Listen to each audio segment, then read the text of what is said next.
I won't forget that morning, not if I live to be 100. I counted the men as they marched out of the yard. They'd hardly slept for weeks. We of the CID had slept even less, but the nightmare that kept us awake was all the same nightmare. That's why we weren't surprised when the commissioner asked us up to the conference room for a bit of a talk. He'd talked to us plenty, we knew that. It didn't help any to know what was ahead of us.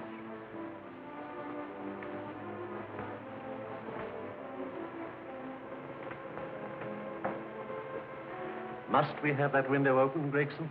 Oh, shut it if you want to. Chief will be in enough of a temper without having a ruddy blast down the back of his neck.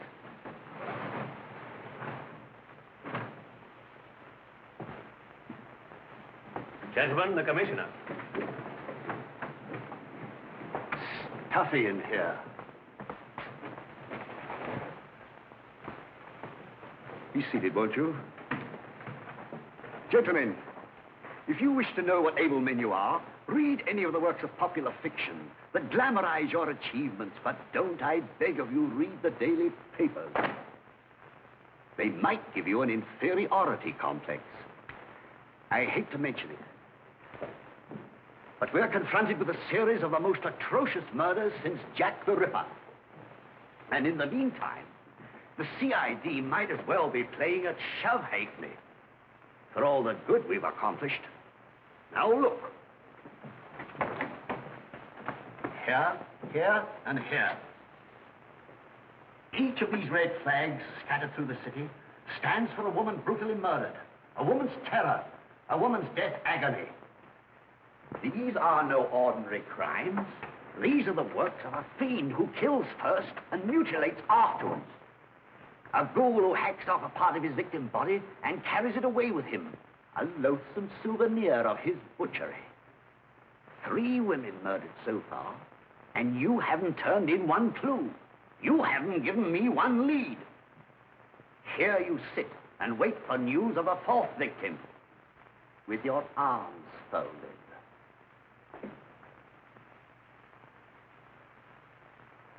Well, we hadn't long to wait. It was down Lambeth Way where a young woman was hurrying home late last night. She saw something and stopped. It was a constable. He spoke to her, and he walked along with her, just in case. He saw her go down the stairway to the basement lodging where she lived. We can only surmise what happened after that.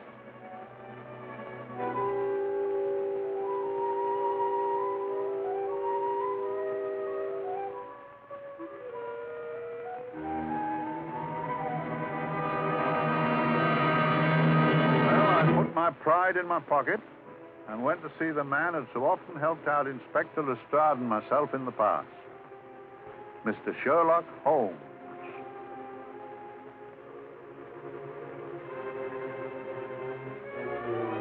If ever a man needed help, I did.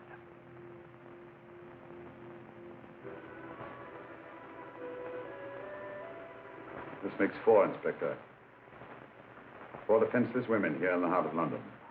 And everyone with the right forefinger hacked off. Not hacked, Inspector Gregson. Cleanly, expertly severed. The work of a skilled surgeon. That's our only clue. Much about the age of my sister's girl. Is there no way of stopping this, Mr. Holmes? Yes. There's a way, somehow. The fiend that did this. I promise. I promise. We've nothing to go on. That's the rotten part of it. We can't get far without knowing the motive. Well, at least we know what the motives were not. It wasn't robbery, nor passion, thanks be, nor yet vengeance. Because they all came of totally unrelated families. Steady, Inspector, steady. Sorry, Mr. Holmes. I don't turn a hair when it's a bloke that can look after himself. A little slip of a thing like that. Yes, it's horrible. Come on, let's get a drink.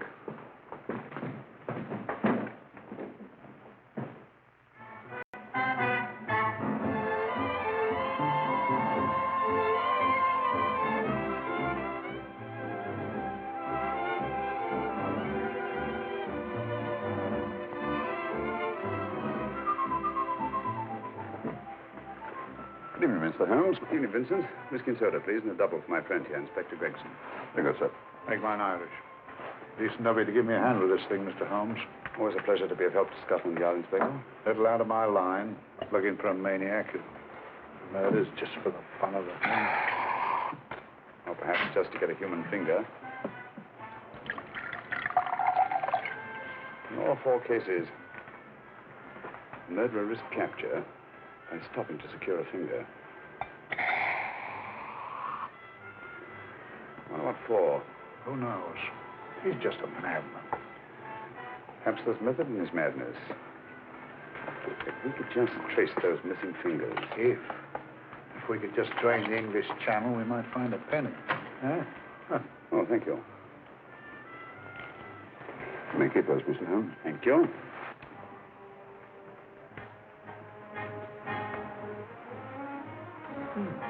Sir George Fenwick, isn't it? Yes. Is that his daughter with him? Don't be so naive, Inspector. You know everyone, don't you, darling? Well, hardly. A week ago, I didn't know you. A week. How fast it's gone.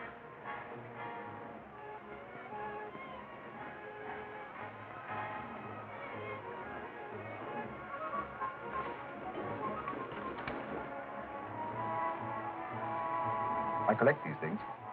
How very quaint of you. Shall we go? Yes.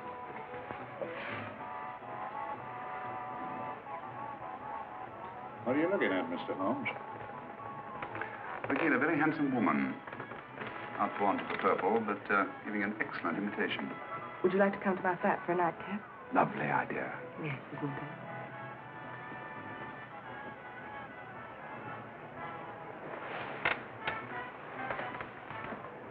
I wonder where she's taking Sir George Fenwick. Don't be so naive, Mr. Holmes.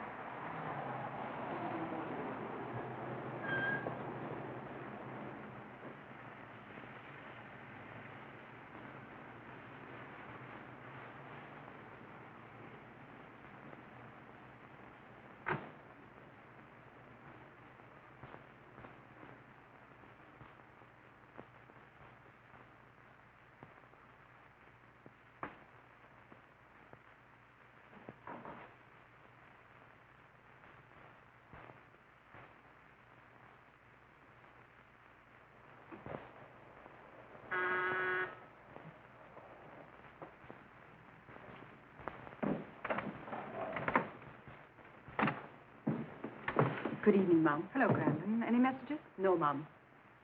Thank you. Drinks, Grandin. One of your nice surprises. Yes, Mum. I say, you don't mean that... Grandin's a marvel, aren't you, Grandin? Yes, Mum. You wouldn't believe the things she can do.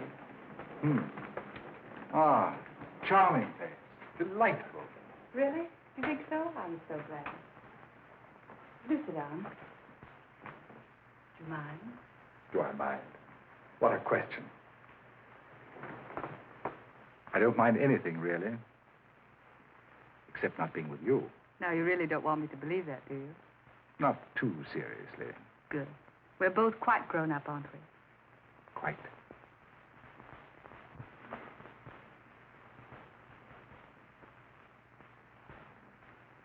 You're a treasure, Grandin.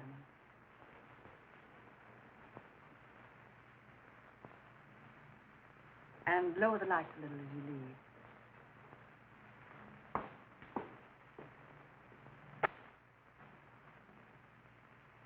I prefer a more flattering light. In any light, you'd be... Would I? And don't you know it? Perhaps I do.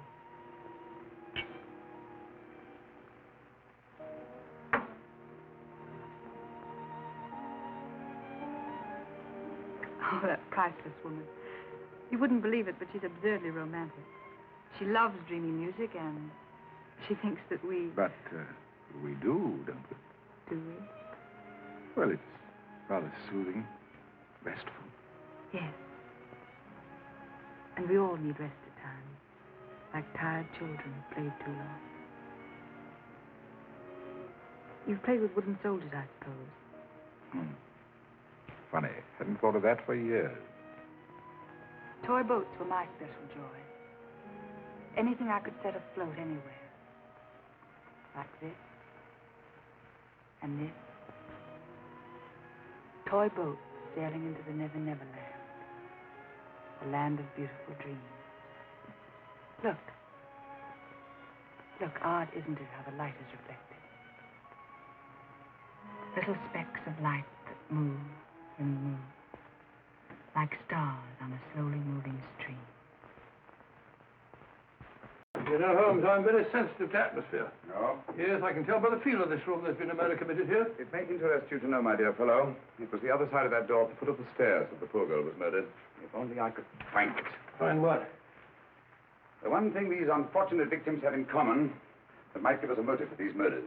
There must be something. Another Jack the Ripper, if you ask me, a homicidal maniac. No, Watson. In the case of Jack the Ripper, there was one thing in common. His victims were all from one walk of life, living in the same section of the city. In this case, the murderer chooses his victims from all walks of life and from different sections of the city. No, my dear fellow, this is not the work of a homicidal maniac. It's something infinitely more sinister. You mean the creeps? What on earth are you talking about? Watson, I'm convinced that these murders are only incidental to some larger and more diabolical scheme. That may be, but why the severed fingers? The answer to that question, my dear fellow, is our only hope of solving these mysteries. Dear sister, I am so happy. I had such a lovely holiday at Brighton with you and Alf. And I'm looking forward to being with you again. Poor little thing. Sort of raises a lump in your throat. I can picture her sitting here happily writing this letter. And I'm not bit realizing that she's shortly going to her death. Hello? Gregson. Oh, there you are, Mr. Holmes. I've been looking for you everywhere. What's happened? Murder in Edgware Road, not half an hour ago. Woman? Yes. And the right forefinger cut off clean.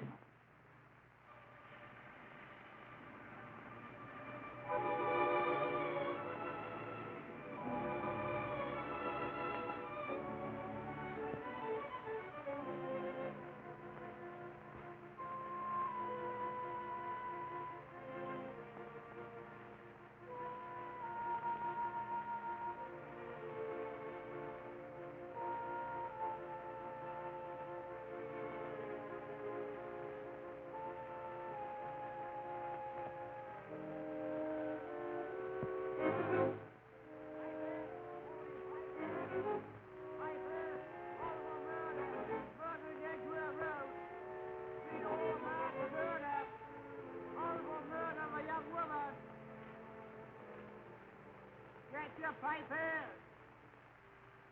Over murder, papers, all about the murder. Morning papers, all about the murder. Papers, horrible murder. Another young woman found murdered, papers here.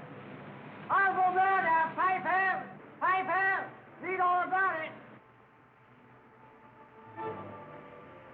Get your papers, murder in Edgware Road. Horrible finger murder. Shocking murder, murder in Edgware Road. Horrible murder of a young woman. Read all about the murder.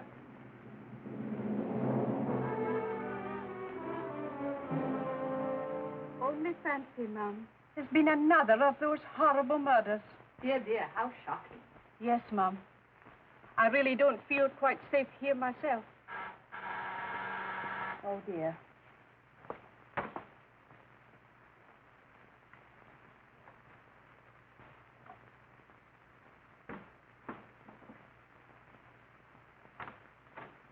Why, Sir George! I must see Miss Marlowe at once. I don't know if she... I must see her. Where is she? Lydia. Why, Sir George, what is it? What happened? I don't know. You'll have to help me. You've got to help me. But I don't understand. Listen. I woke up a few minutes ago in a cheap boarding house off Edgware Road. I don't know how I came there. I don't know when. The last thing I remember is being here with you. Calm yourself, Sir George. When did I leave here? Well, it was about, it was 10:45, Mum. Precisely. You seemed, forgive me, just a little distressed. Detached, not interested. I thought I'd said something to offend you. I don't remember.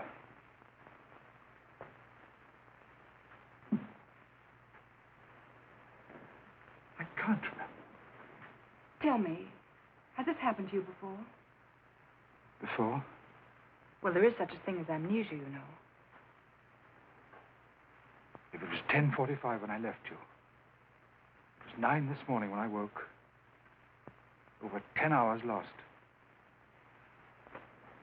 10 hours that I can't account for. And in my pocket when I woke, I found... Yeah, in my pocket. That isn't... Oh, it's not for you, of course. It can't be. Excuse me, Mum, but there's a man asking to see the gentleman. Send him away. Yes, Mum. No, please. I'll see him.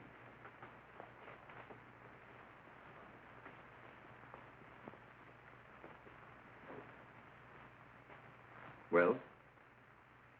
Delightful room.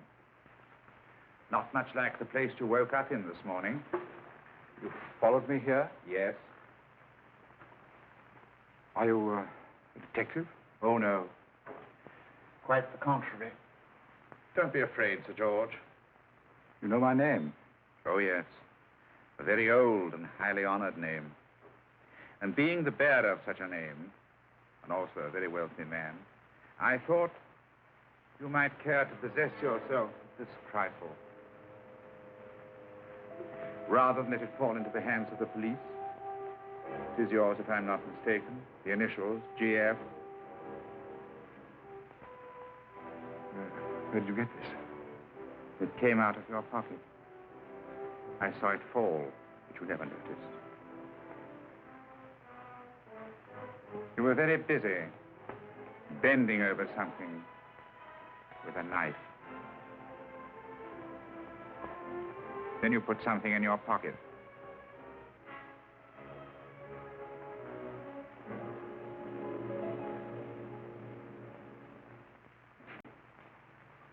Come along, Holmes. Come along, come along. How many more times must I tell you? You're missing a treat. This is delicious. Little jam tarts to follow. Aren't you tempted? You and your flesh pots. They tell me that fish is good for the brain. Brains haven't any. You realize that a whole day and a night have gone by since that festive affair in Edgware Road? I'm as much in the dark as ever.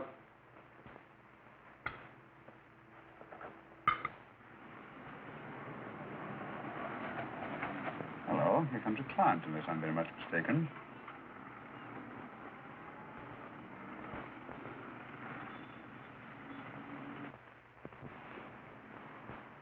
Well, attractive. Very attractive.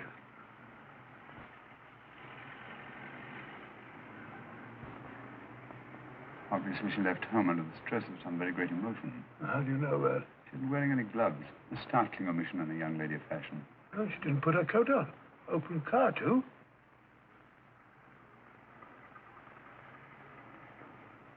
Furthermore, there's something in that bag she wants to show me. What makes you say that? The bag doesn't match her dress, indicating it was picked for size rather than style, to accommodate some bulky object. You amaze me, Holmes. What do you mention, my dear fellow?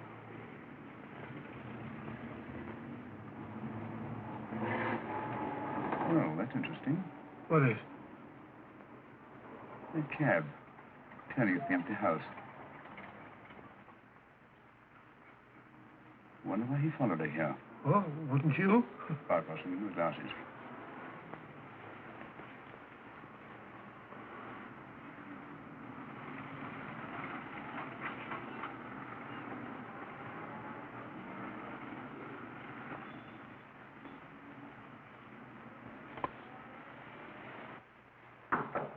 Oh, we shall soon know.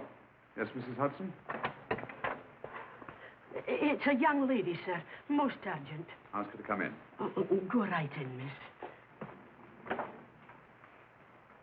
Mr. Holmes? Yes, this is my friend, Dr. Watson. How do you do? How do you do? Mr. Holmes, you must excuse me, please. Yes, well, won't you sit down? Come along. May I? It's quite all right. Thank you.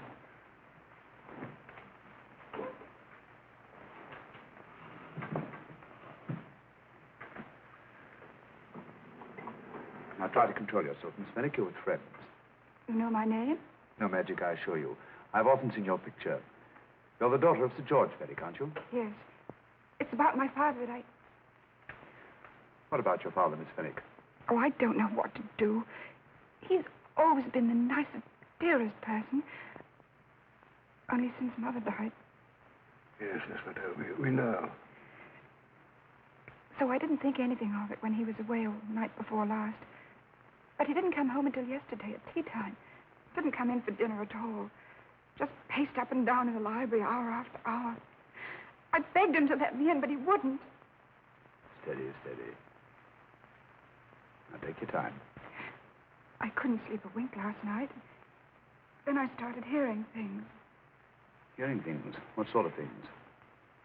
I heard someone in the garden underneath my window. Then I saw a figure moving down the garden path. And I recognized my father. Stealing through his own garden like a thief.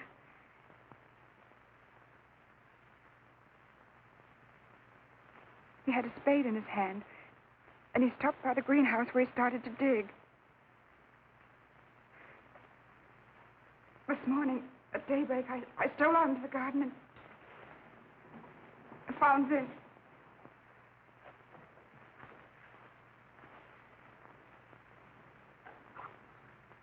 A finger. A human finger. Bring up Scotland Yard, will you, Watson? Ask them to get hold of Inspector Gregson and tell him to meet us at once at George Fenwick's house, Kingston. Operator, get me Scotland Yard quick. Where's my father, Norris? He's still in the library, miss. Thank you. We'll see him right away. Will you come with me, please? Thank you. I got your message, Mr. Holmes. Yes, indeed. Dad, may I come in? Dad. Honey? He doesn't answer. You mind? Please do. Thank you. Watson, quick. Oh, Come along, no, my dear. no. Take charge, Miss Fenwick, please. Now, miss, please. Please come along with me.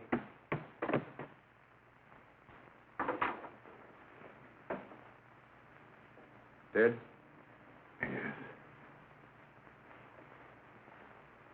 What do you make of it, Doctor? Shot in the back, between the second and third ribs. The bullet undoubtedly had penetrated the heart. Look at the powder marks on his coat. I've been afraid of this. What do you mean? Don't you remember the man in the cab who followed Miss Fenwick to Baker Street? Well, you don't think he had anything to do with it, do I you? think it's reasonable to assume that he tipped off someone that I'd been sent for. George has obviously been murdered to keep him from telling me what he knew. What was the weapon used? Small caliber revolver, point blank range, by the look of the wound. The murderer came in through those French windows. The mud from the garden he brought in on his boots. Sir George must have surprised the intruder. Passed the room to him here. What follows, we can't tell. But from the location of the wound, I'd say that he turned his back for a moment, and as he turned, the muzzle of the revolver was placed between his ribs and one muffled shot fired. And you mean to say he kept on going, even after he was shot? There's no doubt about it. Look there. The trail of blood leads us back to the desk. Something Sir George was after. Something. I know. He was trying to summon help, Butcher. I don't think so, Watson. There's the bell pull by the fireplace. No, you'll notice from the trail of blood that Sir George made straight for this desk here. I wonder if there's something he was desperately anxious to get. Hello. His right hand's clenched. Perfectly natural. Death agony. The left hand lies open.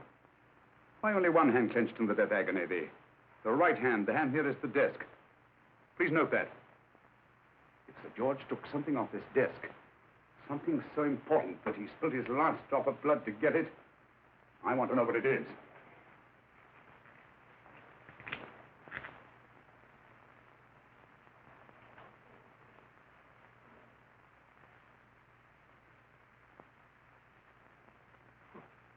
Nothing but an ordinary match folder.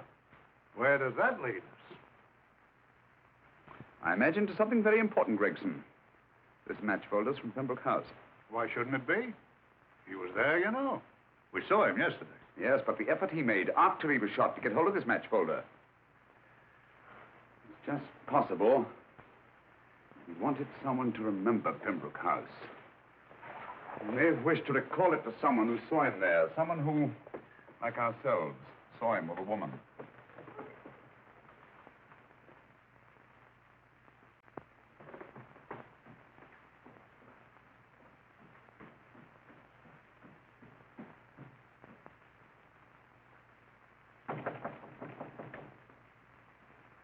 Come in. Oh, Dr. Watson, this came by hand for Mr. Holmes not 10 minutes ago. Thank you, Mrs. Elson. That would be the report from Sir George's bank. What from Sir George? Oh, really? Don't you remember his daughter told us that he just closed his account? Had it looked into at once.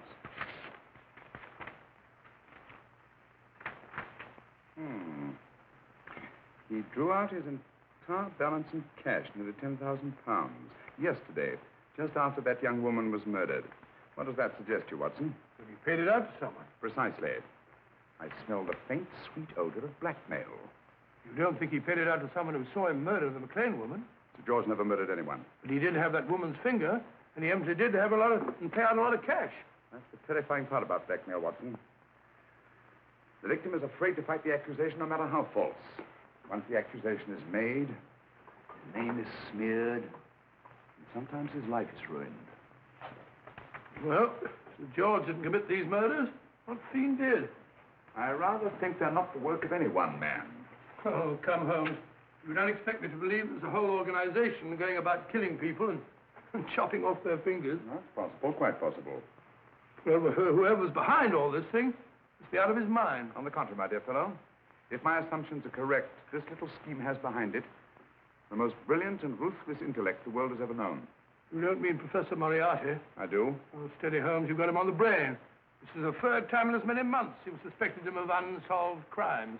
He's dead, you know. Is he? Is he? No, he is. He was hanged in Montevideo, well, over a year ago. I know that someone was hanged in Montevideo under that name. But I'll stake my reputation that Moriarty is alive and here, now, in London. Hello? Yes, Dr. Watson, wait a minute. Me? Oh, yes? This is Dr. Watson speaking. No, I'm afraid I've retired. I don't practice anymore. What? Oh, that's a different thing. An emergency case. Well, just a minute. Yes? Yes, well, see if she's not moved. Remember that? Don't touch her till I get there. Fractured case in McCardle's Mews. Heavy woman. 14 stone.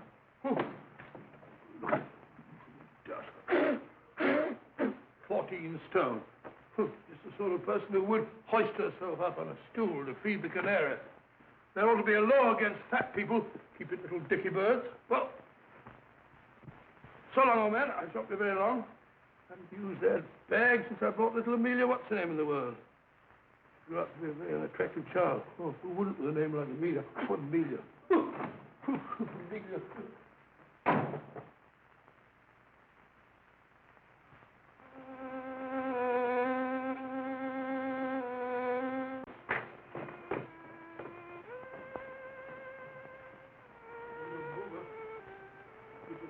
Stupid about that.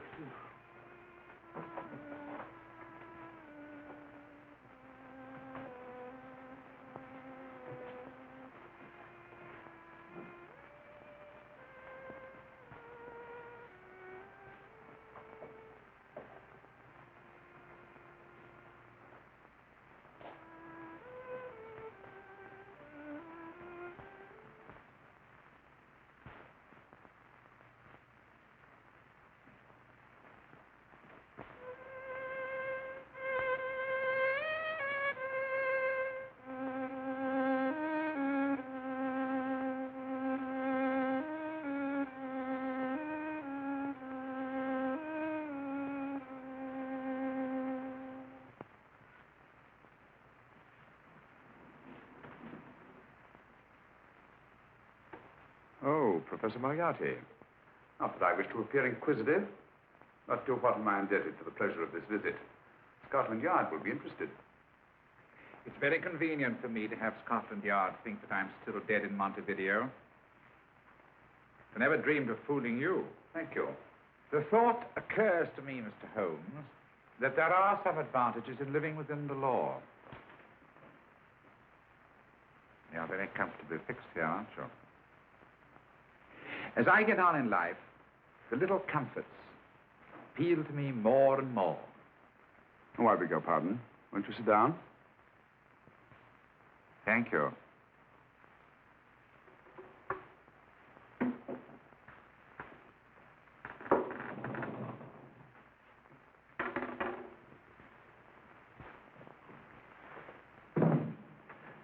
And now, Professor Moriarty, what can I do for you? Everything that I have to say to you has already crossed your mind.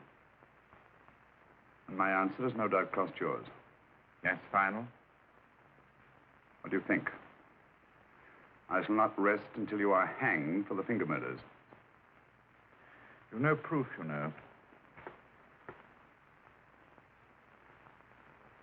No, not a shred. But I have you. I could turn you over to the police here and now. You could. But if you did, you'd never see Dr. Watson again. Oh, the telephone call. Quite. I rather assumed you had taken some such precaution. Or I should have snatched up a revolver and indulged in a fit of heroics when you came in. Very smart, aren't you? Not smart enough. Or I should have anticipated you. But if any harm comes to Dr. Watson, I shall seek you out. I shall not rest until I find you, and when I do... No harm will come to Dr. Watson this time. But I can't answer for the future. Mr. Holmes, I should strongly advise you to drop this case. Don't be silly. Think it over. We've had many encounters in the past. You hope to place me on the gallows. I tell you, I shall never stand up on the gallows. But if you are instrumental in any way in bringing about my destruction, you will not be alive to enjoy your satisfaction. And we shall walk together through the gates of eternity, hand in hand. What a charming picture that would make. Yes, wouldn't it? You know, I really think it might be worth it.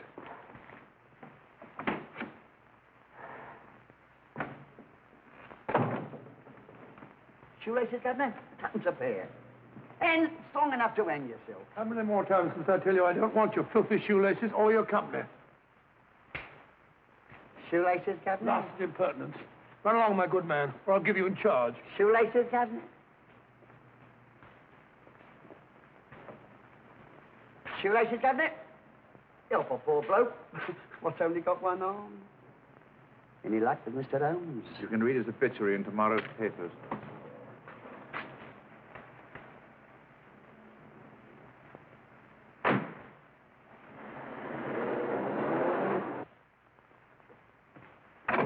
Oh, there you are, Watson. Come in. I was, just going out to look for you. Look for me, what for? Suppose you don't think I know my way about. Well, you're right, I don't. Blast all practical jokers anyhow. Know where I've been? On a wild goose chase. Exactly. There's no such number in McCardle's Muse. Some fool's idea of a joke. Did you see anyone? No, nobody especially. Only a whining old idiot selling bootlaces. Assistant beggar, wasn't he? Stuck to you like grim death. Huh? How do you know? He finally left you for someone who looked like better pickings. Someone, my dear Watson, was Professor Moriarty himself. What? Just called on me. Moriarty here and you let him go? But you must be out of your mind. Why? Well, he bluffed me into believing that he was holding a friend of mine as hostage. Friend of yours who? Oh, nobody very important, just a fat, lazy fellow. Medical man, I believe. Medical man? Do I know him? Yes, I think you do. A fellow by the name of Watson. Watson, never heard. Who, me? I'm afraid so, old fellow. Your street hawker's job was to do away with you in a certain contingency. And you let Moriarty go? Because of me? I had no choice. I can't afford to lose you, old fellow. Well, it's very decent of the old chap, I must say, but... well, I wish you'd nabbed him. We shall, never fear. I know the motive for the finger murders. All I have to find out now is the method used with the blackmail victims. Method? Yes. How does Moriarty get them to the scene of the crime? How does he plant those severed fingers on them? And how does he scare them into believing that they may have committed those atrocious murders themselves? Curious.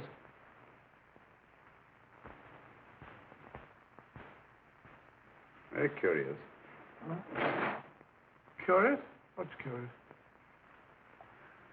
That window in the empty house across the street.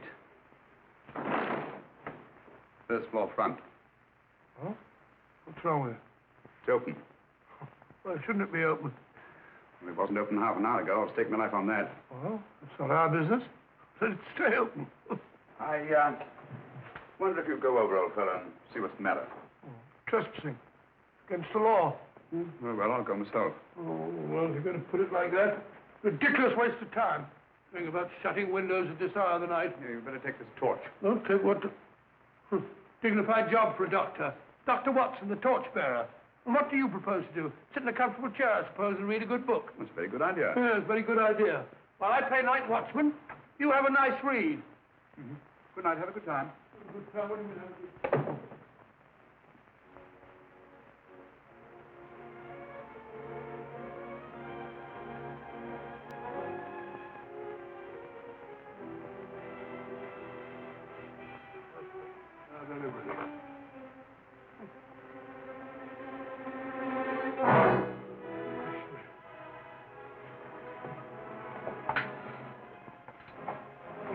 For?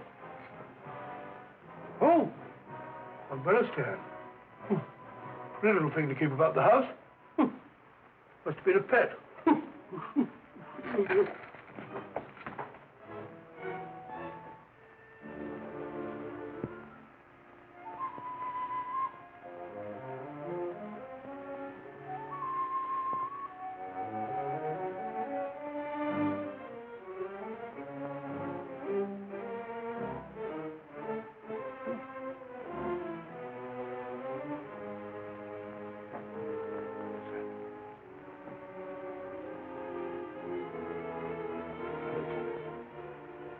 Right, Barbara.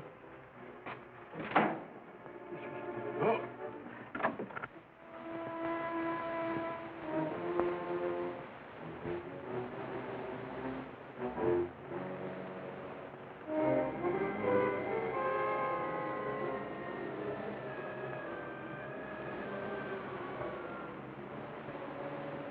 Well, he sits comfortably reading a book.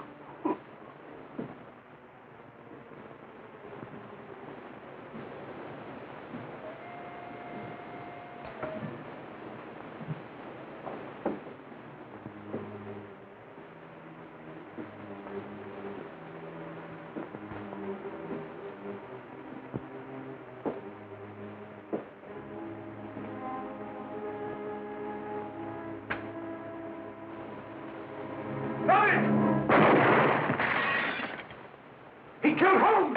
He killed Sherlock! Watson. You? But I saw him shoot you a second ago. Not me, my dear fellow. Merely the bust of Julius Caesar. Incidentally, you may have noticed that all through the ages, prominent men have prominent noses.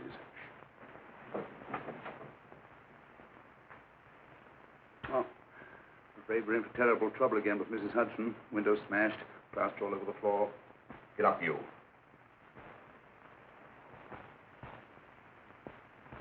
Corporal Williams, Middlesex Regiment. Discharged from the army as physically unfit. Huh. Papers seem in order.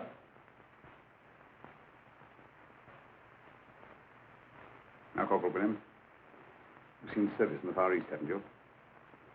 The East. I thought so. Look at his complexion, Watson. Yellow as saffron. He's been taking atabrine. Cure for malaria. Sniper, aren't you? Sniper. Hmm. Why did you try to kill me? I had to kill him. I had to. Oh, snap out of it. Stop it, Watson. He's shamming. No, he isn't. Who told you to kill me?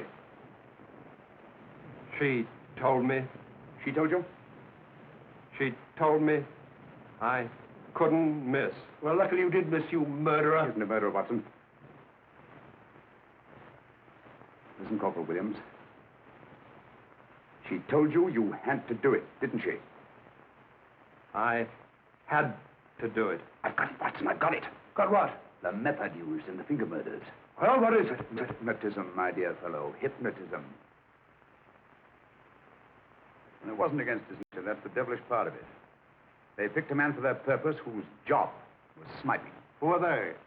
Professor Moriarty and his finger murderers. William spoke of a woman. I think you'll find that she asked him home tonight for a drink.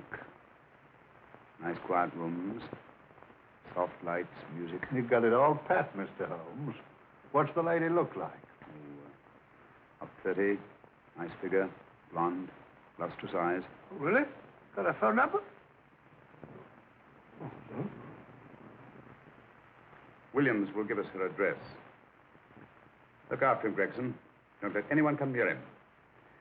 He's our key witness in the finger murders. Well, I hope you're guessing right, Mr. Holmes.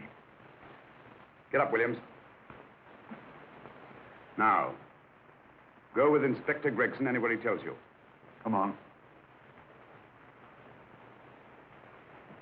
Yeah. Ring me as soon as he comes to himself, will you? I will. Good night, gentlemen. Good night. Well, if you believe that fellow Williams was hypnotized, I suppose you think Sir George Fenwick was hypnotized, too. Yeah, I'm quite sure of it. Have a cup of tea? Thanks, old boy. Nothing to eat. Well, why didn't these people make Sir George do the murder himself? Because they didn't want to get him hanged. They wanted to blackmail him. Well, who do you think the actual murderer is? One of Moriarty's gang. A diabolically simple technique. Kill a woman. Yes. But why cut off the fingers? My dear fellow, don't you understand? The severed finger is what links the blackmail victim to the murder. He wakes, finds the grisly thing in his pocket. Doesn't know how it got there. He's no idea that he's been hypnotized. For all he knows, he may have committed the atrocious crime during some dreadful lapse of sanity. In that state, when he's utterly demoralized, the blackmailers take over. Is that it? Undoubtedly. You see, they swear that they saw him commit the murder. And being human, the victim will pay anything rather than stand trial on a charge that will make his very name loathsome. Well, it all fits in if you believe in hypnotism. The only possible explanation. You think the hypnotist is that woman with the blonde hair and the lustrous eyes, the woman you invented? I didn't invent her. I saw her. What are you talking about? That woman, my dear Watson, was with Sir George when he left Pembroke House. I saw her there. I shall see her again, and Williams will lead me to her. That's why it's so important to keep him safe. He will identify her.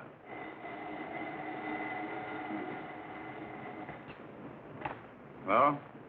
Yes? Inspector Gregson? What? Well, get every constable in the district. Yes, I'll be over at once. What's happened, Holmes? Williams is missing. Great Scott! Come on.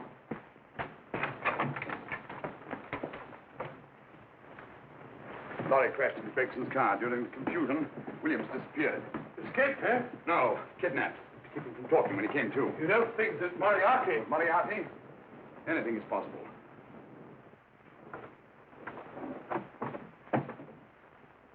Williams! Dead. You see? Anything is possible.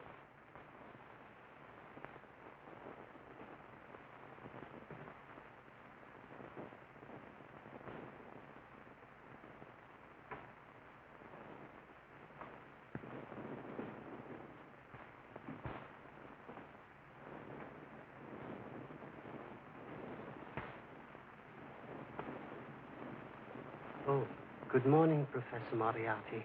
You startled me. I'm dressing another darling, a dear little nurse. Is there anything wrong with your finger? Just a splinter. Nasty thing, splinters. Most trying. One can't be too careful, but I'll get it out for you. I have the very instrument to help you. Sharp enough to split a hair. Put those tools away until they're needed. But they're not tools, sir. They're instruments. Put them away. Is Lydia in? Yes. But really, you should let me. Get dressed. Holmes and Watson just left Baker Street for the Mesmer Club. Mesmer Club, the meeting place of all the top hypnotists in London. Do you suppose that Mr. Holmes is onto our method? It is suspects. It's merely a suspicion. It's our business to see that it ends there. I hope you're right. Williams passed away before he could talk, remember? What do you want me to do? Go to the Mesmer Club, meet Holmes, and induce him to come back here. Isn't that a bit dangerous? Every meeting with Sherlock Holmes is potentially dangerous. However, you say he didn't see your face at Pembroke House. And how would you suggest I get Mr. Holmes to accompany me here? Kidnap him? Oh, no. Holmes has one weakness, his insatiable curiosity. If you can arouse that, you can lead him anywhere. It's up to you to take advantage of any opportunity that may arise. This way, please, gentlemen. I'll tell Dr. Onslow that you're here. Thank you. And this is the Mesmer Club. If you ask me, hypnotism is a lot of mumbo-jumbo. Oh, come now, Watson. As a medical man, you must admit that hypnotism has its place in modern science. That may be, but 90% of hypnotists are crooks of the worst kind. Nothing more than a lot of charlatans exploiting weak-willed morons. Ah, Dr. Onslow, I believe. Happy to meet you, Mr. Holmes. Your brother Mycroft suggested I might be of help to you. He's a valued member of our little group of charlatans and crooks. Beg your pardon, sir. I didn't know you were listening. Behind the curtain. My friend, Dr. Watson. Oh, delighted. I wonder now, you see, we're in the midst of a little experimental session at this very moment. If you'd care to join us. Certainly. That'd be very instructive. Oh, well, will you follow me? Thank you. In treating his patients. But today, the therapeutic value of hypnotism, as we now call it, is conceded by innumerable physicians. Especially is its value in surgical cases where the administration of local or of general anesthetic is inadvisable. Inadvisable poppycock. For the sake of latecomers, I may say that I have placed this subject under profound hypnosis. In this condition, he can feel no pain, even under applications which normally would be excruciating. Excruciating? You excuse me, please. Carter, you are having a peaceful sleep. You feel nothing. Your arms and your hands are without sensation. Mowbray, the long needle.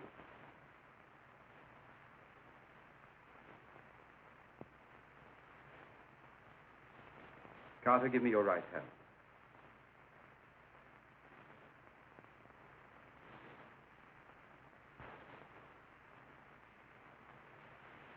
As you observe, the needle has been thrust completely through the subject's hand.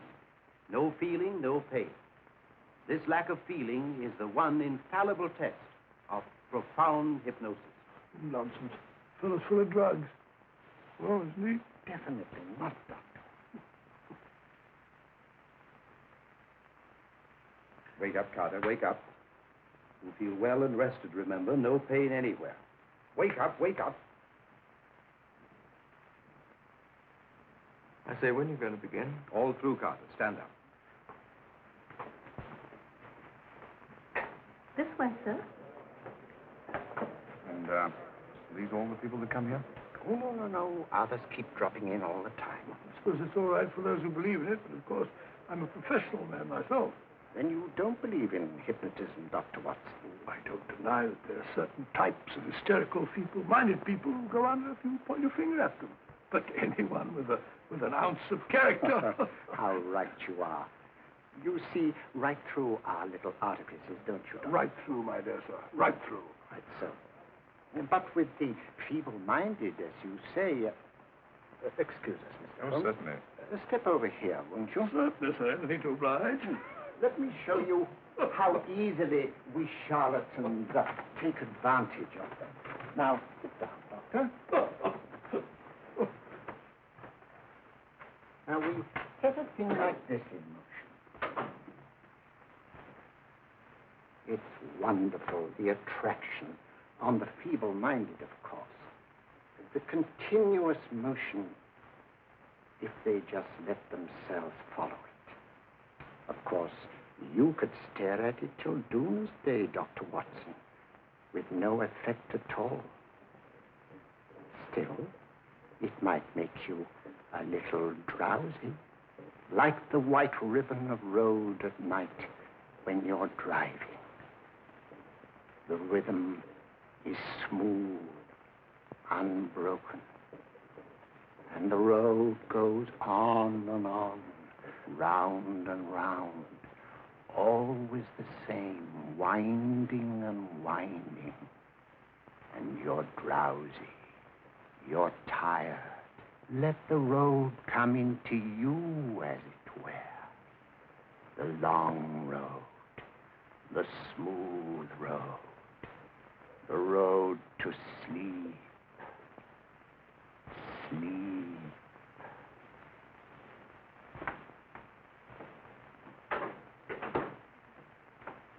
Open your eyes. Stand up. Turn around. And now, Dr. Watson, you're on a holiday in Scotland. The country is amazingly beautiful. We're coming to a stream. It isn't deep. Better take your shoes and socks off.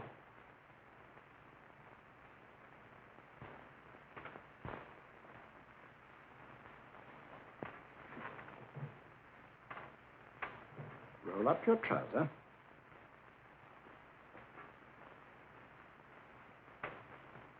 That'll do. The other leg is waterproof. Turn around. Mind the pebbles.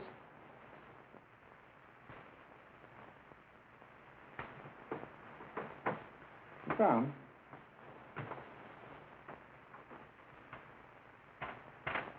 Wake up now.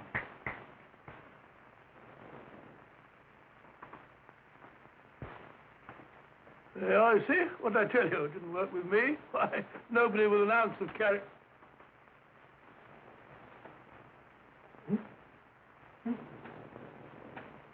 I think you'll need these.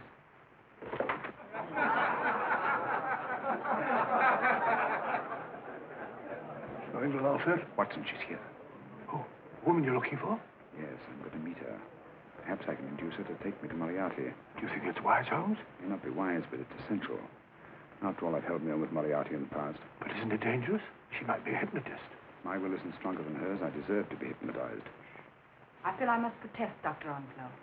I was told this was a gathering of serious students of a great science, and I find myself in a company of buffoons. Oh, my dear madam. Elliot and Esdale brave. Were those men martyrs for the truth? That you may laugh over your childish, cruel tricks? I must say I'm in complete agreement with you, madam. This was a most unnecessary performance, Dr. Onslow. Beg your pardon, sir. My name is Holmes, Sherlock Holmes. At your service, madam. Thank you, Mr. Holmes. I'm afraid I've created a rather embarrassing situation. But you see, I'm interested in the serious study of hypnotism. So am I, too. Perhaps we have something in common, Mr. Holmes. Perhaps we have. Would you join me for a cocktail at Pembroke House? I should be delighted. Good.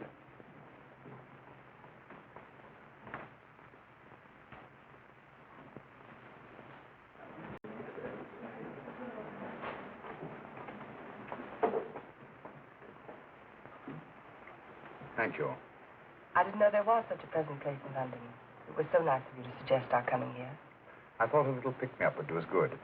You mean you thought I looked... I like the way you look. Thank you. I suppose I did lose my head a little at the Mesmer Club.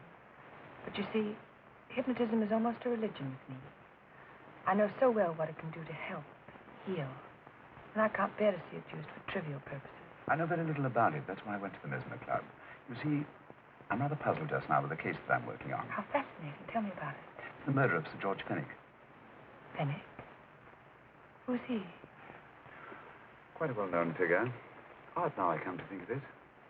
Last time I saw Sir George was here at Pembroke House. Strange. Yes, isn't it? He was sitting, I believe he was sitting at this very table. Cigarette? Thanks. Do go on.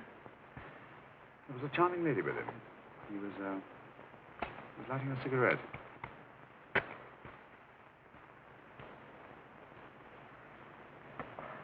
Charming. Did you see her face? No, Wes, not. Merely her back. How unenterprising of you. Yes, wasn't it? Afraid I'm getting a little older. I shouldn't say so. That's nice of you. Still, the first time in my life, I've got hold of a case that's beyond me. I'm actually losing sleep over it. You know, Mr. Holmes, I believe I could help you. Really? I should be very grateful. You're amused. Yeah. Really skeptical. How would you go about it? I've used hypnotism more than once in healing. Not for profit. I'm not a professional. But I do think I could help you. If you care to... I can't think of a pleasanter experience.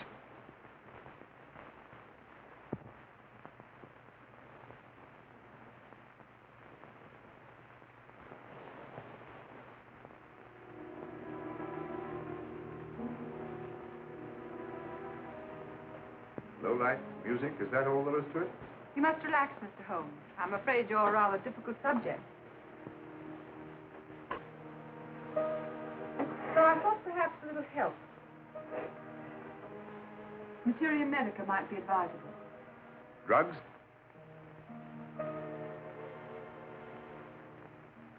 No, I'd rather not, if you don't mind. As a matter of fact, I'd rather not myself. But Schwenknoff, when he practiced in Munich, you know, believed it the best means for difficult subjects. Do you mind? Well, as a matter of fact, I don't approve of sedatives. Just as you wish. We don't have to go on with this at all, you know. Wait a minute. Wait a minute. All right. I'll take a chance. It's really quite harmless. What is it? Cannabis japonica, an oriental soporific. You'll need water.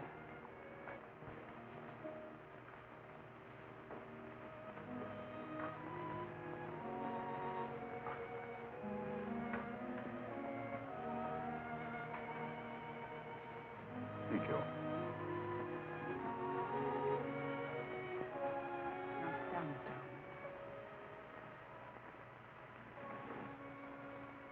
Holmes. You'll feel yourself growing drowsy. Don't fight it. Give in to it. Because you do want to sleep, you know. Just fix your eyes on this one white flower floating on the water. Empty your mind of every other thought. Follow the motion of the water. So smooth. Not a ripple. Waters of forgetfulness. Steady. Deep. Strong. Strange, isn't it? How the light is reflected. Little specks of light that move and move.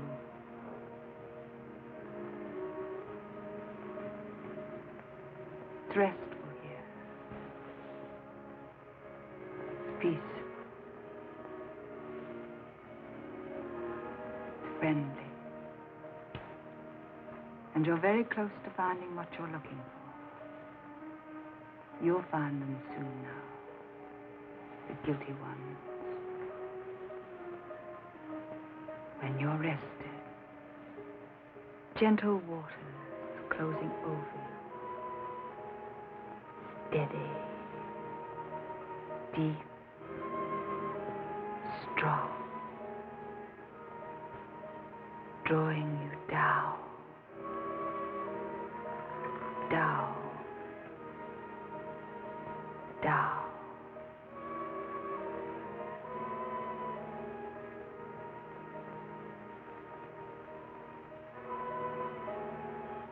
Sleep. Sleep. Sleep.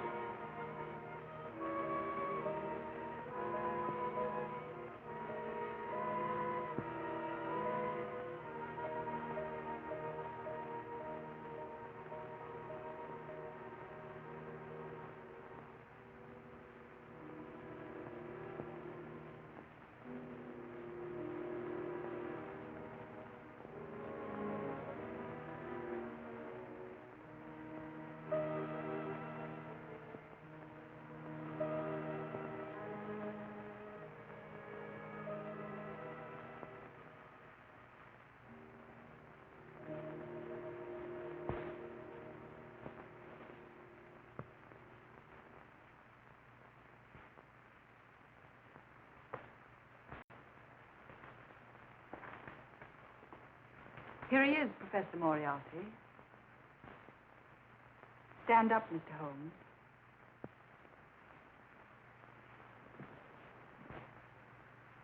Open your eyes. Face this way. Are you satisfied? We are dealing with a clever man. He may be shamming. There's just one infallible test for profound hypnosis. You ready, Dr. Simnel?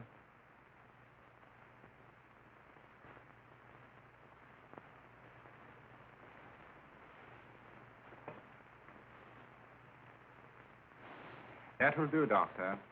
He couldn't fake insensibility to the knife. I congratulate you, Lydia.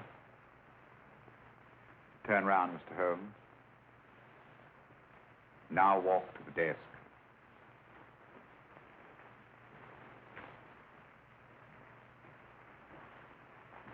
Sit down. Take that pen and write what I tell you to write. I have at last found a case which I cannot solve.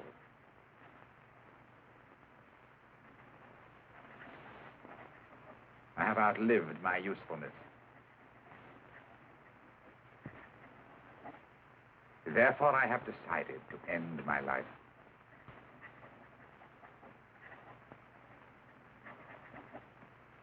Sign your name. Now blot it.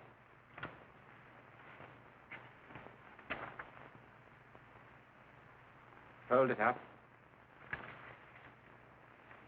And put it in your pocket. Come, Mr. Sherlock Holmes. Go out onto the terrace. But it won't look like suicide, sir. I'm sorry, but Mr. Holmes' injuries must all be self-inflicted. Let's walk a little, Mr. Holmes. It's so pleasant here in the garden. Just step up here onto the terrace. A nice, broad terrace. Now turn to the left and walk slowly to the end of the terrace.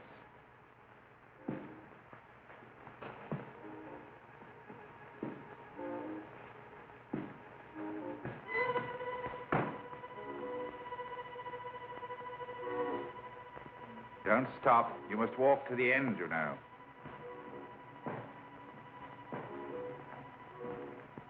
The end leads to an open doorway. You can pass through it in perfect safety. In the room beyond the doorway, you'll find what you've been looking for. Must you drag this on? This is the moment I've been anticipating for a long time, my dear. Go on, Mr. Holmes.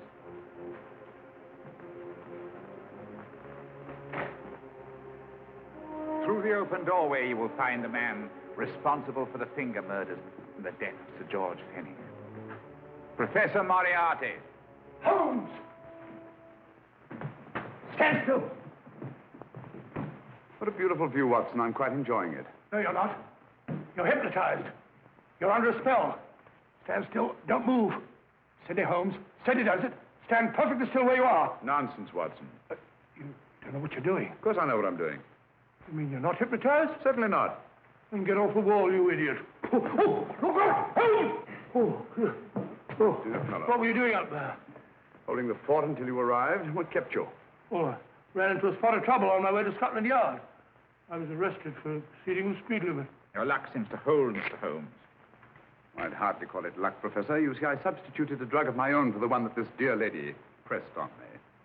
You are clever, aren't you? A drug that, although it leaves the subject conscious, renders him quite insensitive to pain. That accounted for my lack of reaction to Dr. Simnel's knife. Well, Gregson, quite an impressive haul. Even Inspector Lestrade himself couldn't have done any better. Thanks, Mr. Holmes. Take him away. All right, put her in the van. I was right, Mr. Holmes. You are a difficult subject. Thank you. And now, Professor, our score is settled. Au revoir until I see you on the gallows. The rope has not been made that'll go around my neck. Come on.